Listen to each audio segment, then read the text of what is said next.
Еўрарадыё.FM. Прывітанне, паважаныя слухачы, з вами Алексей Карпека, і гэта жывы эфір Еўрарадыё. Сёння ў нас у гасцях літаратар і заснавальнік літаратурнага часопіса «Мінкульт» Сергей Календа. Сергей збірае грошы на другі нумар свайго часопіса, пакуль сабрана 10,35%, але яшчэ ёсць месяц, каб сабраць патрэбную суму. Вы можете ахвяраваць грошы на платформе Улейбай. Спасылку на краўдфандинговую кампанію вы можете знайсці ў анонсу на сайце Еўрарадыё, ці ў нас у соцсетках, ці ў Фейсбуку, калі будете шукаць Мінкульт. У сучасным, на мою думку, у сучасным беларускім літаратурным асяроддзі не хапае разнастайных тэкстаў і дыскусій вакол літаратурнага працэсу. Ведаеце, спецыялізаваных часопісаў можна пералічыць па пальцам адной рукі. На маю думку, беларускаму літаратурнаму працэсу не хапае нейкіх новых пляцовак, праектаў, маладой крыві. А на вашу думку, Сергей, чаго не хапае сучаснаму літаратурнаму працэсу ў Беларусі? Я думаю, што якраз такі не хапае колькасці часопісу, выбару, каб іх было болей, шмат розных і на розныя тэмы, і, напрыклад, з рознымі накірункамі, класічны часопіс, альбо андэрграундны часопіс. Хочацца, каб быў выбар, каб было што пачытаць. Таму, напэўна, я і займаюся часопісам. Калі стане больш часопісаў, ці будзе іх чым напаўняць? То бок, ці ёсць у нас такая колькасць літаратараў і новых твораў, каб напоўніць, не ведаю, 20 часопісаў? Я думаю, што на дадзены момант, калі паглядзець, пазбіраць, можа быць, хопіць на 10 часопісаў адразу. Усё ж такі, калі будзе попыт, з'явіцца больш тэкстаў, з'явіцца больш розных тэматычных нейкіх рэчаў. Я, напрыклад, запланаваў на будучыню яшчэ тэму Мінкульта фантастычнага, каляднага. Калі пачнеш запытвацца ў пісьменнікаў, ці ёсць у іх такія апавяданні на тэму, альбо яшчэ штосьці, кожны можа знайсці мне штосьці старое, альбо напісаць новае, гэта не праблема. Тут хутчэй праблема ў тым, каб гэты часопіс развіваўся, каб былі чытачы ў першую чаргу. Я на Мінкульт наўмысна збіраю грошы, каб тыя людзі, якія яго аплацілі наперад, атрымалі яго на рукі. Гэта спроба рабіць культурніцкі праект. У першую чаргу гэта толькі культурны праект. Гэта не бізнес, не заробак, гэта хутчэй дапамога літаратуры выходзіць у масы. Раней вы друкавалі часопіс «Макулатура». Так. Апошні нумар таксама выходзіў праз краўдфандинг, наколькі я памятаю. Я там надрукаваны. Так. Потым праект закрыўся «Макулатура». Зараз вы робіце Мінкульт. Распавядзіце, якія высілкі трэба прыкладаць, каб стварыць літаратурны часопіс у Беларусі? То бок, наколькі гэта складаная праца? Гэта вельмі складаная праца, калі ты яе не любіш. Я люблю літаратуру і я люблю чытаць. З дзяцінства люблю чытаць, я збіраю шмат кніг. І для мяне гэты першы момант сабраць тэксты, зрабіць з гэтага часопіс, гэта прыемна і лёгка. Як лёгка? Цяжка шмат чытаць, але гэта не так складана і не так цяжка, як потым займацца 3 месяцы краўдфандингам. Раней, калі я займаўся макулатурай часопісам, я паспрабаваў усё на свеце. Я знаходзіў інвестараў, я знаходзіў стыпендыяльныя праграмы, каб друкаваць пэўны наклад гэтага часопіса, і потым трэба было яго развозіць па крамах. А калі белакніга адмовіцца, то ў прынцыпе 1,5 крамы на Мінск, і там, дзе будзе ляжаць макулатура, і не будзе прадавацца. Былі такія праблемы. Але праз тое, што з'явіўся краўдфандинг, стала нашмат лягчэй збіраць мэтавую аўдыторыю, друкаваць 150-200 асобнікаў часопіса і раздаваць яго. Гэта вельмі зручна, я лічу. А з іншага боку, да таго, як з'явіўся ў нас краудфандынг, на 7-ы нумар макулатуры ў мяне атрымалася сабраць грошы абсалютна выпадкова. То бок, я неяк паскардзіўся там у Facebook сябрам, што вельмі цяжка займацца часопісам, тады як гэта была макулатура, вельмі складана яго весці аднаму, і мы зачынімся. На што я атрымаў каля 40 паведамленняў за некалькі сутак. Людзі прыватна напісалі, даведаліся, дзе я жыву, і за тыдзень ка мне прыехала каля 50 чалавек, яны проста прынеслі дадому грошы. Такое было яшчэ, калі не было ні улі, ні талакі ў Мінску. Я зразумеў, што калі нейкі праект цікавы, ён будзе карыстацца попытам нейкім. Вось пра які аб'ём, дзе па сутнасці колькі было надрукавана, напрыклад, першага нумара Мінкульта, колькі чалавек падпісаліся падчас краўдфандынгавай кампаніі і колькі ўвогуле было надрукавана? Усяго 150 чалавек падпісалася на першы Мінкульт. Я зрабіў 150 асобнікаў, і у мяне засталося там 5, здаецца, ляжаць яшчэ гэта асобнікі, якія не атрымалі адразу па пошце. Вось, і ўсё. Я нікуды яго не распаўсюджваў, бо нават на улье у мяне дамова падпісаная, што я займаюся не бізнес-праектам, а культурным, і гэта розныя рэчы. Я не маю права, напрыклад, сабраць грошы і разнесці па крамах яго прадаваць. Мой першы абавязак сабраць грошы для тых людзей, якія далі на гэта. Ну, вось. Разумеў. У першым Мінкульце былі сабраныя, ну так бы мовіць, я не ведаю, залатая бронза беларускай літаратуры: Акудовіч, Ароў, Бахарэвіч, Алена Брава, Марціновіч, Вішнёў, ну і там іншых. Шмат літаратараў беларускіх. Вось у новым выпуске больш, можа, не такія вядомыя, але ўсё ж такі не менш выдатныя аўтары. Той жа Дзічэнка, Кірыл Дубоўскі, Таня Скарынкіна, Вера Філенка, ну там іншыя. Таня Скарынкіна, вось Вера Філенка, гэта ўвогуле, я лічу, іх тэксты вельмі крутыя. Вось, і што вы можаце распавесці пра другі нумар? Што там будзе, вось вы як рэдактар можаце вывучыць нешта такое найбольш вам, што спадабалася? Ну, вось асобна вылучыць вельмі цяжка, бо у другі нумар, як і ў першы, я сабе паставіў такую задачу збіраць толькі 15 аўтараў на адзін нумар. Каб часопіс не станавіўся занадта аб'ёмным, і каб у мяне былі нейкія межы, праз якія трэба якіх трэба трымацца, каб адбіраць тэксты. Такім чынам гэта адшліфоўваецца яшчэ лепш, і так атрымалася, што ў другі нумар пачалі трапляць не толькі апавяданні, там з'явілася эсэ Паўла Абрамовіча, там з'явілася п'еса Жэні Клёцкіна. То бок крыху больш пашыраецца жанравае напаўненне часопіса, але першае, што мне адразу узгадалася, гэта, вядома, Слава Хроменка, які ось памёр, і літаральна за 2 дні да смерці ён мне напісаў, ён мне даслаў ліст і напісаў, што у яго ёсць незакончаны раман, і ён бы хацеў, каб я там выбраў для Мінкульта нейкую частку надрукаваць, адну з частак. Але праз усе гэтыя абставіны я буду друкаваць паслядоўна ўсе часткі, якія ён мне даслаў з нумара ў нумар, пакуль гэта не скончыцца. Так вось неяк сімвалічна атрымалася, што я быў апошнім, хто атрымаў ад яго тэксты. Ну, гэта вельмі там такі раман цікавы. Я нават не ведаю, як яго характарызаваць. Ён называецца «Нясвіжская крыза». Ну, трэба чытаць. Там мы на сайце, у нас есть сайт асобны, мы на сайце першыя там кавалачкі тэкстаў вось выклалі, і іх можна паглядзець, азнаёміцца.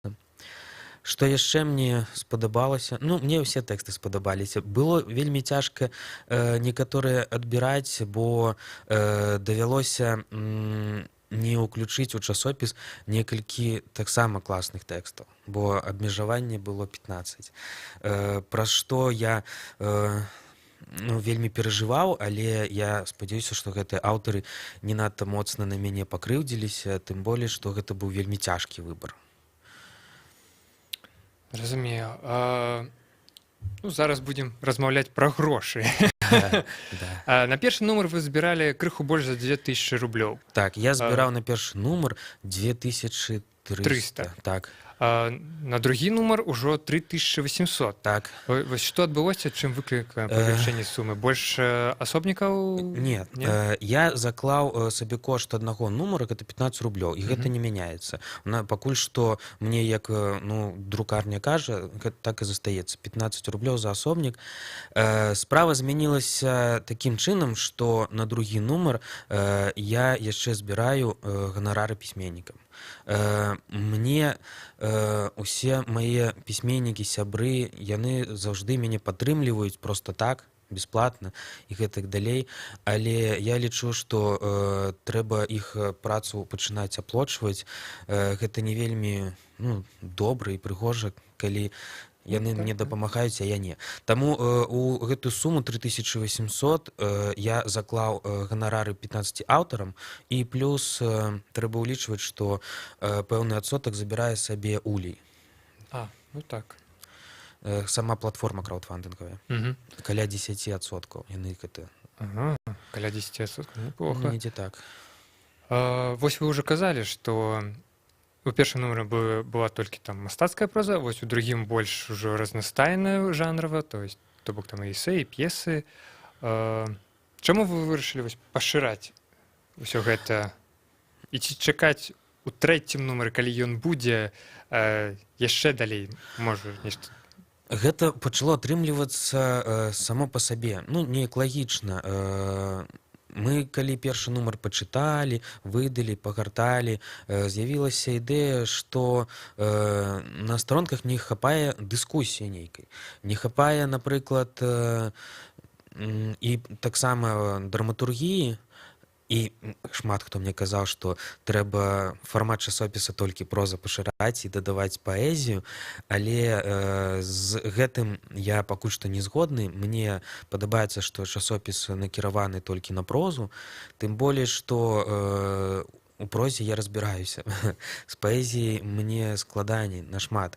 Я яе вельмі люблю, але я не магу яе да канца некаторыя рэчы разумець, як паэт. Я не паэт. А калі вось з'явілася эсэ Паўла Абрамовіча, стала зразумелым, што гэта толькі паляпшае змест. Тым болей я не мог не уключыць п'есу «Каньяк і драбавік» Жэні Клёцкіна. Жэня Клёцкін — гэта вельмі таленавіты эксперыментатар. У яго атрымліваецца пісаць такія п'есы, тым болей ён і ўзнагароды атрымліваў міжнародныя драматургічныя. Яго п'ес, яны на мяжы...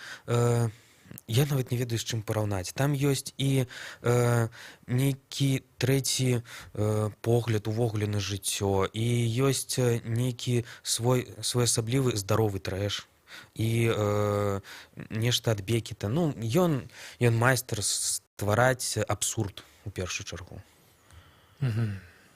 А вось мне, у сучасных беларускіх часопісах не хватае, ведаеце, нейкай, можа быць, крытыкі ці папулярна аналітычных артыкулаў, ці нешта кшталту інтэлектуальнай колумністыкі.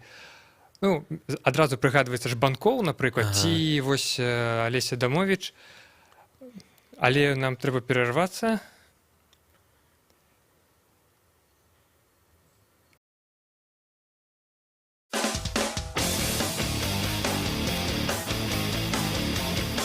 Еўрарадыё. Лаві нас кожны будні дзень на FM.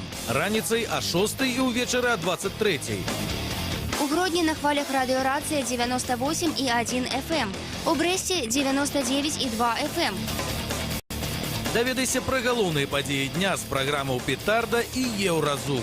Слухай «Еўразум» з панядзелка па пятніцу о 18, а «Петарду» о 20. Нон-стоп наш эфир доступны у интернете по адресе euroradio.fm и euroradio.by. Слухай Еўрарадыё праз спадарожнік Астра 4А. Абяцаем альтэрнатыўную музыку, свежыя навіны ды эксклюзіўныя рэпартажы.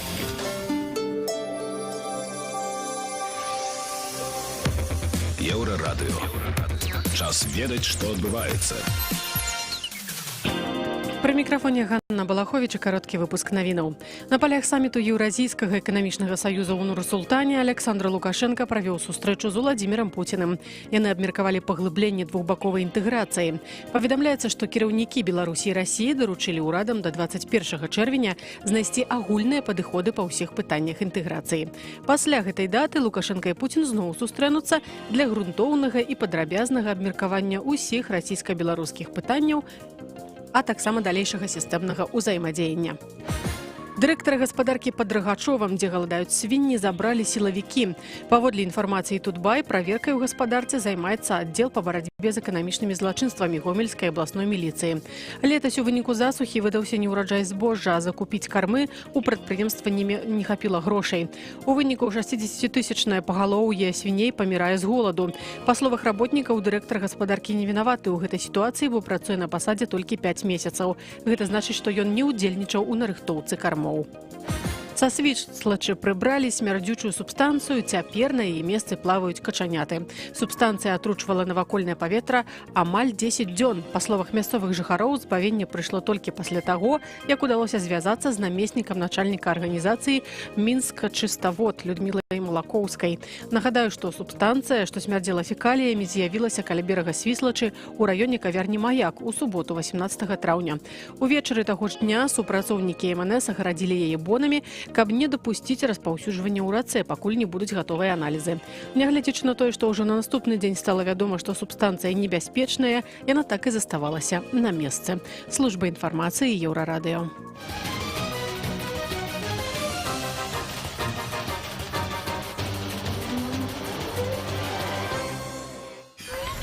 Еўрарадыё.фм. Прывітанне, паважаны слухачы, з вами Алексей Карпека, і гэта працяг нашага жывога эфіру. У нас у гасцях літаратар і рэдактар часопіса «Мінкульт» Сергей Календа. Ён збірае грошы на свой часопіс на платформе Улибай. Вы можете ахвяраваць грошы. Спасылкі можна знайсці ў нас на сайце у анонсе эфіру ці ў соцсетках. Сергей, тэма другого нумера заяўлена як цэнзура. Я так разумею, што вось падчас, калі вы былі ў рэзідэнцыі ў Вэнспілсе, гэта Латвія. Так. Там быў нейкі семінар, дзе вось задавалі 3 аднолькавых пытанні розным літаратарам. Так. Там першае пытанне, ці патрэбна мастацтву цэнзура? Другое пытанне, улада вашай краіны кантралюе або падтрымлівае мастацтва і літаратуру? І трэцяе, як у будучыні змяняецца мастацтва і літаратура? Ну, з другім пытаннем, в прынцыпе, у Беларусі ўсё і так зразумела. Так. Але вось першае пытанне. Ці патрэбна мастацтву цэнзура? Вось першае пытанне, якое я задаваў іншым пісьменнікам. У Вэнспілсе я сустрэў 6 розных паэтаў, перакладчыкаў, празаікаў з розных краін. Там Нямецчына, Штаты, Украіна і Расія. І што цікава, вельмі нечакана адказвалі некаторыя на гэтае пытанне, асабліва з краіны, напрыклад, пра якую я падумаў, што там з ЗША паэт Мур такі, прозвішча яго Мур, Джеймс Мур, што ён будзе адказваць, што цэнзура ніколі не патрэбна і гэтак далей, але ён адказаў па-іншаму. Ён сказаў, што без цэнзуры мастацтва не будзе існаваць штосьці такое. Ну, я лічу, што цэнзура гэта хутчэй як вось у анархіі, так? Калі ты можаш сам сябе кантраляваць у там анархічным нейкім грамадстве, то гэтага дастаткова, каб займацца мастацтвам. Бо бескантрольнае мастацтва, яно, як правіла, паказвае, што гэта можа зайсці вельмі далёка. Ну, шмат розных эксперыментаў можна узгадаць, там Йока Оно, якая дазволіла на перформансе рабіць з ёй ўсё, што хочаш, і яе амаль не застрэлілі. Альбо калі ты выходзіш за межы, ну, напрыклад, банальна этыкі, гэта таксама, я думаю, што ў першую чаргу у мастака павінна быць здаровая самацэнзура, а ўсё астатняе не павінна замінаць. Ну, добра, добра. Тады перейдзем да беларускай літаратуры. У мяне яшчэ засталося пытанне. Зараз, калі паглядзець па таму ж прэміі «Дэбют», там школа маладога літаратара ад Беларускага саюза пісацелей. Усё ж такі, на вашу думку, у Беларусі сфармавалася новае пакаленне літаратараў, нешта, якія прыносяць нешта новае, можа быць, рэвалюцыйнае? Складана сказаць, бо я сам яшчэ па літаратурным узросце я яшчэ зусім малы, лічуся, і мне складана сказаць, ці ёсць пакаленне. Хутчэй ёсць асобы, якія сапраўды шмат што мяняюць, і гэта я дакладна назіраю. І асобы гэтыя маладыя зусім яшчэ, і я ведаю, што усё яшчэ наперадзе. Пра пакаленне, мне здаецца, можна будзе падумаць і сказаць, калі мне самому будзе каля 50 гадоў, я змогу паглядзець на тых, хто ідзе, хто сталее і ідзе за мной. Але я ведаю, праз працу з часопісам я вельмі шмат тэкстаў атрымліваю, і працэс відавочна вялікі ідзе, і шмат пісьменнікаў, якіх я добра ведаў, якія яшчэ пачыналі там у макулатуры друкавацца, для іх гэта былі першыя публікацыі. Цяпер, ну, сапраўды выраслі ў даволі сур'ёзных прафесійных літаратараў, а гэта таксама, гэта іншая рэч, гэта ўжо не проста займацца творчасцю, гэта праца, ў першую чаргу, такога дастаткова высокага ўзроўню. І мне гэта падабаецца, тое, што я назіраю. Адзінае, што часам выклікае, можа быць, і не трэба там шкадаваць, але некаторыя сыходзяць з беларускай літаратуры ў іншую і там паспяхова развіваюцца. Хацелася б, каб яны паспяхова развіваліся ў нашай літаратуры. Вось каго вы можаце назваць з маладых па імёнам, можа, ці па творам, хто вам больш за ўсё запомніўся, каго вы лічыце перспектыўным? Так, ёсць у мяне з некаторымі прозвішчамі бывае складана, я запамінаю творы, і альбо, што часта мне таксама адбываецца, я добра запамінаю адчуванне ад прачытанага. Мне вельмі спадабалася кніга «Крыштальная ноч», здаецца, яна так называецца. Так, «Крыштальная ноч». Так, потым мне падабаюцца некаторыя рэчы. Вось кніга у Сергея Шаматульскага выйшла. Ну, гэта я кажу пра маладых зусім, так, пісьменнікаў. «Крыштальная ноч» — гэта Дар'я Трайден. Так, Дар'я Трайден. Таксама выпускніца, як і Сергей Шаматульскі, школы маладога пісьменніка.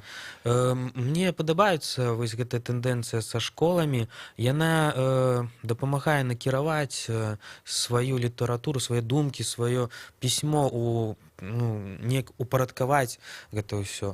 Бо я калісьці, калі быў зусім маладым, у мяне такой магчымасці не было. І мне здаецца, вось часам я сам з задавальненнем прайшоў бы яшчэ раз школу. Хаця я вучыўся ў беларускім калегіуме, і ў школу маладога літаратара з першым, здаецца, увогуле потокам ці другім хадзіў. Але хадзіў праз 2-3 разы, як былі гэтыя курсы. Шмат прапускаў. Ва ўсім свеце рынок папяровых выданняў скарачаецца. Ну, то бок усе ўходзяць у інтэрнэт, у цифру. У Беларусі пакуль гэта не так заметна, бо у нас большасць выданняў яны дзяржаўныя, і іх падтрымліваюць бюджэтнымі сродкамі. Ну, акрамя дзеслова, мабыць. Ці ёсць будучыня папяровых літаратурных часопісаў у Беларусі? Я думаю, што будучыня заўжды ёсць у папяровых выданнях, бо, напрыклад, я люблю, калі ў мяне каля ложка хаця б 3-4 кнігі папяровыя ляжаць, каб чытаць. У мяне ёсць там чыталкі, ўсё астатняе, але я вельмі люблю гартаць паперу, і мне падабаецца гэта чытаць на старонках кнігі. І я веру, што ёсць будучыня часопісаў на паперы, бо, напрыклад, старыя нумары Мінкульта першага і макулатуры дакладна існуюць у Празе, у Варшаве, у Інданезію некалькі асобнікаў завезлі. І калі такія рэчы застаюцца, вось чакаць кагосьці, хто можа прыйсці пачытаць, гэта нашмат прыемней і цікавей за тое, каб сесці і пачытаць гэта ў інтэрнэце. Яны падарожнічаюць. Ну, то бок гэта яшчэ можна разглядаць як нейкі такі артефакт. Папяровае выданне — гэта нешта большае за цифравое, бо яго можна памацаць у руках. Сапраўды, і з Мінкультам я пачаў практыкаваць такую рэч. Першы нумар, 30, здаецца, асобнікаў, мае аўтары нумары падпісалі, хтосьці з пажаданнямі, хтосьці проста паставіў подпісы, і гэта на першай старонцы. І гэта так, вось нават калі ўжо прамінуў год, гэта выглядае вельмі цікава пачытаць, хто што пажадаў. І таксама ёсць шмат людзей, якія збіраюць аўтографы, і я думаю, што для іх гэта таксама будзе цікава. Тым болей, з кожным годам гэтыя подпісы могуць станавіцца толькі даражэй. Ну так. Якую будучыню вы бачыце для беларускай літаратуры? Што далей? Пакуль яна... Усе чакалі, я зараз чаму? Усе чакалі, што пасля Алексіевіч, калі яна атрымала Нобелевскую прэмію, што будзе нейкі выбух, будзе нейкі звыш інтарэс да беларускай літаратуры. Але ў выніку нешта можа і змянілася, але не кардынальна. І вось чаго чакаць? Што рабіць? Што будзе далей? Як вы лічыце? Я вельмі спадзяюся, што беларуская літаратура зможа выйсці на дзяржаўны нейкі ўзровень. То бок яе пачнуць падтрымліваць. Ну, далёка хадзіць не трэба, там у суседзяў, ну, тых жа украінцаў, літаратура на такім узроўні, там у кожным шапіку можна набыць любога украінскага пісьменніка і пачытаць. Я хачу, каб беларуская літаратура пачала выходзіць як гэтыя танныя пакетбукі, і каб яна сапраўды была у кожным кіёске, вось белкнізе, каб яна стала вельмі дасяжнай, каб не трэба было там збіраць грошы на чарговую кнігу, а каб гэтыя кнігі яны былі паўсюль. Вось калі яны будуць паўсюль, гэта будзе самая цудоўная будучыня для літаратуры беларускай. Бо калі ўзяць проста у любым раёне Мінска альбо там Брэста, Гародні, падысці да кіоска і папрасіць якую-небудзь кнігу, там танны дэтэктыў, ён будзе толькі на рускай мове. Нам не хапае вось гэтых танных дэтэктываў беларускіх. Зараз паспяхова там з'явілася, альбо з'явіўся, ніхто не ведае, там Каміла Цень, такі псеўданім, піша цудоўныя дэтэктывы, вельмі захапляльныя, хутка чытаюцца. Вось такая літаратура павінна спачатку сама прасоўвацца ў масы, а потым яна пацягне за сабой любую астатнюю літаратуру, элітарную, філасофскую і ўсё астатняе. Да, паважаны слухачы, Каміла Цень — гэта такая літаратарка, мабыць, літаратарка, ніхто не ведае, якая піша дэтэктыўныя раманы на трасянцы, але яны існуюць толькі ў электронным выглядзе, то бок іх не друкавалі, наколькі я памятаю. І гэта быў такі бум, когда яе першая кніга з'явілася, там нават нейкія рэкорды былі, да, Так, па по продажах там скачванню. электронных книг, так. Ну, то бок я зразумеў, што вы бачыце вось будучыню беларускай літаратуры, каб яна стала нашай вось паўсядзённасцю. Так. То бок падыходзіш да шапіка, набыць, напрыклад, нешта глядзіш, а там беларускія Так, кнігі, беларуская літаратура ва ўсей яе красе.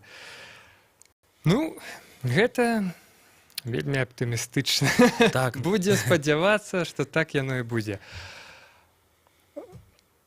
Ну, што тут яшчэ спытацца? Вось у вас застаўся трэцяе пытанне, якое вы у Вэнспілсе бачылі. Гэта было пра як у будучыні змяняецца мастацтва і літаратура. Вось што вы адказалі? Я адказаў, што на дадзены момант мастацтва рухаецца за новымі тэхналогіямі, і яна гэта ўсё асіміліруе, і можна гэта бачыць на розных выставах галерэйных, як гэта ўсё адбываецца. І адначасова мастацтва пачынае ўздымаць, ну, канцэптуальнае мастацтва пачынае ўздымаць пытанні глобальнай, ну, глобалізацыі альбо пытанні экалагічныя і гэтак далей. Мне падабаюцца вось гэтыя два накірункі, тэхналагічныя і глобальныя. Што тычыцца літаратуры, яна проста яна заўжды існавала як сродак камунікацыі, у першую чаргу, аўтара з чытачом, і мне падабаюцца тэндэнцыі буйных раманаў, якія вяртаюцца, калі ствараецца кніга, з якой ты можаш жыць на працягу некалькіх месяцаў.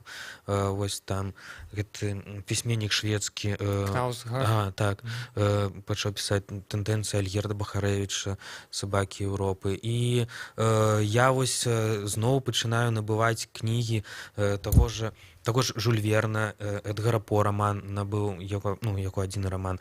І мне падабаюцца гэтыя,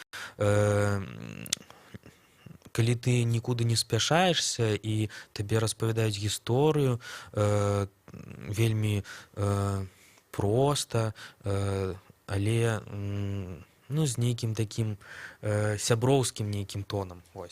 Я думаю, што яна будзе развівацца, як і кіно, адразу ў некалькіх накірунках. Будзе шмат масавага, што будзе цяжка фільтраваць, і будуць аўтары, якія будуць пісаць для літаратуры ў першую чаргу, як, у прынцыпе, гэта было раней. Ну, наш час падыходзіць. Я вось чакаю, што з'явіцца яшчэ некалькі літаратурных праектаў, можа, не такіх амбітных, як Мінкульт, але, нешта хаця б кшталту сайтаў літаратурных. То бок, каб нешта змянялася, нешта новае з'яўлялася ў беларускай літаратуры. Таму я раю ўсім падтрымліваць насамрэч беларускую літаратуру, удзельнічаць у краўдфандынгавых кампаніях, ахвяраваць грошы на часопісы, на кнігі, на зборнікі і, насамрэч, пакупаць беларускую літаратуру і чытаць яе. Бо наша літаратура вельмі цікавая. У ёй ёсць вельмі цікавыя пісьменнікі, якія працуюць на сусветным узроўні, як той жа Бахарэвіч, Скарынкіна, яе эсэ пра Смаргонь, гэта неверагодна. І шмат іншых, насамрэч. То бок я проста жадаю таго, каб гэта ўсё пачало неяк змяняцца, бо апошнія некалькі год не было ніякай пазітыўнай тэндэнцыі ў беларускай літаратуры. Усё неяк на адным месцы. Але дзякую вам, Сергей, што прыйшлі. Падтрымлівайце праект Сергея на Улі і Бай. Усяго добрага. Да пабачэння.